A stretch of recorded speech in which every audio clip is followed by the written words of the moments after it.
Hello, and welcome to Oracle Cloud GL training.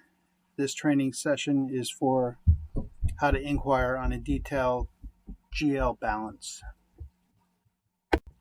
As always, we're going to start from the home screen. And to get to the home screen, after you sign in, just click on the home icon and you will see a screen that looks like this. You will be presented with a series of tiles and click on the one that says General Accounting. Once you do that, to get into the Inquire detail balances, click on Period Close. And once you get the period close, you'll be brought to a screen that looks like this. And once you're here, you want to click on the task menu bar on the right-hand side. Click on that, and then click on the Inquire Detail Balances menu item. Okay, once you're here, you will see the screen, and the first thing you'll notice is you have a data access set here. This will determine what ledgers and company codes you have access to. So if you see that and it says something else, then those are the ledgers or company codes that you have access to. If you don't see your ledger or your company code, then it could be that your data access set needs to be changed. All right, then you want to go into the search area here and put in your search criteria for the GL balance that you want to look up. So in this case, I want to use the Kaplan USD ledger, so I'm going to leave that the way it is. For the from and to accounting periods, I'm going to hit the drop-down search, and I can either scroll through this to find the month I want to start with, or I can hit the search. I'm going to hit the search here, and I'm going to type in, I'm going to start with January 2020, whatever you want, and hit search, and there it is. That's also a wildcard. If I just wanted to hit Jan, it'll give me all the Jans. So I'm going to say OK. And then I can also just type it in. So if I wanted to go to March, I could just type it in like that. So my search right now is from January to March 2020. I'm going to leave the currency US dollars. You can change it to whichever currency you want. Always leave the currency type as total. And then for the scenario, you want to leave it as actual. All budget data or amounts are going to be in EPBCS, not in Oracle GL. The rest is the chart of accounts, so you want to pick your company code. I'm going to hit the drop down, and then I'm just going to scroll through. I know this one's at the top, so I'm just going to scroll and find it. Company 16. For a cost center, I'm going to type that in. I know it's 100, 220. For the department, hit the drop down. I want department 00, so I'm going to choose that. And then for the account, I'm going to type in 76503. It also remembers the last value you put in, so that's why it's popping up. And then for the rest, I know that all of these are zeros, so I'm just going to type these in real quick. For intercompany, it's 3 zeros. For product line, it's all zeros.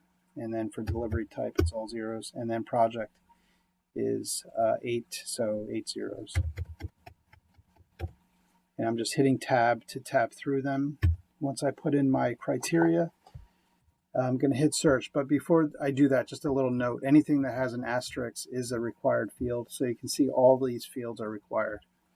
So this is going to pull back any balance between January and March 2020 in this ledger for USD, and that meets this chart of accounts criteria. I'm going to hit search, and you can see it brought up 2 rows, one for February and one for March. And I am interested in the one in February, so you can see that the period activity is a hypertext. It's in blue. And when you hover over it, you can see it underlines. That means you could drill into it. So I'm going to go ahead and hover over the $1, which is the amount that I'm interested in, and I'm going to click on it, and it's going to bring me back to the transaction. Okay, so once I did that, it brought me into the journal line. So this is the GL journal line. You can see it came over from payables, so it's a purchase invoice. It's hitting this line, this distribution line, and it's for a $1 debit. So I want to dig in more to find out what this invoice is all about. So I'm going to hit the hypertext of where it says purchase invoices. And this will drill me back even further. Okay, so the next thing that pops up is the journal entry detail. And as you can see, the journal entry detail is showing me the debit and the credit. The credit's going to accounts payable.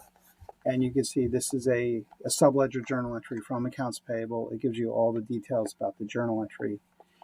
If I wanted to drill even further into it, I could see the invoice if I wanted to. I could click on this $1 here, which is in the journal entry line.